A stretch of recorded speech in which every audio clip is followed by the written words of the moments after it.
So mayong adlaw sa tanan mga kauma. So mo ni tanan namong harvest karon. So kanya mong gilain mga kauma para ni sa Damilag Market. So di gina pwede nga walay ila mga kauma.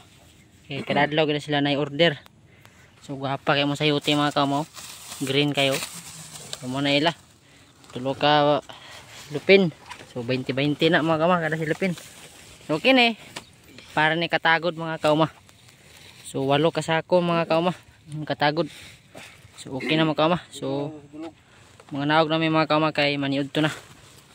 So naghakot na may hakot. So napa daw, napay nas balde. Manita na no.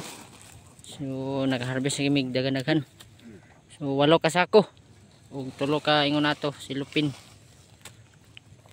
So mo niya mong sayotihan karon mga kauma. So nakuan-kuan na yang mga bunga kay nag-harvest mi karon. So mo to kung ingon kagahapon nga nami harvest karon nga adlaw. So niara harvest na mga kauma sa mga sayotihan. So ugmani diri na salmi pruning sa migtiwas kay aron mo pares ingon nato mga kauma nga wa gi laya. Way dahon niyo makita nga kini mga laya, mga tuyong dahon. So ito lahat ang aming harvest mga kauma. So 8 sako. So at ito na rin yung aming pitsayan karon ngayon mga kauma. So ito yung mga bago naming tanim. So tumubo na mga kauma. So yung mga naunang tanim ay may kasunod na tanim. Ayan o. Kung makikita nyo.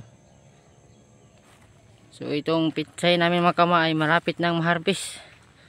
So mga January 10 to 15 harvest na ito.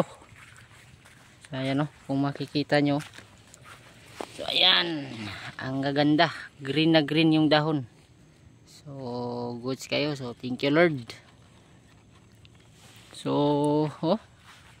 Ang ganda oh. Wala masyadong blight. So epektibo talaga yung organic na spray. Yung soda. At ito rin yung mga kauma, yung radish namin. So ipapakita ko sa inyo. So ang lalaki na ng mga kauma, ng unod. So ayan oh. Yung kulay puti na yan. So yan yung kanyang unod. Oo. Ayan o. Sus. Pagkanindot, pagkagwapa mga kauma. Dagko nag-unod mga kauma. Nang gawas ang unod mga kauma. Kaputi-puti. So shout out sa sa nagpatanim nito. Sa nagbigay ng similya. So alam mo na kung sino ka. So aming pitsay ay ito. Malapit na harvest. So pati doon sa Picas area na yun. So kabilang area. So mga January 15, 10 to 15 harvest na kami sa aming pitsay. So thank you Lord sa magandang tubo ng aming mga pananim. Sa sayote. So bababa na kami mga kauma para mananghalian. So dadalhin ko itong isang sako na ito.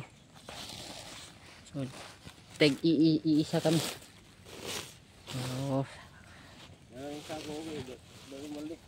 Oh, so ito lang mga kauma. So maraming salamat sa panonood. So God bless yung tanan mga kauma. Amping kanunay. God bless.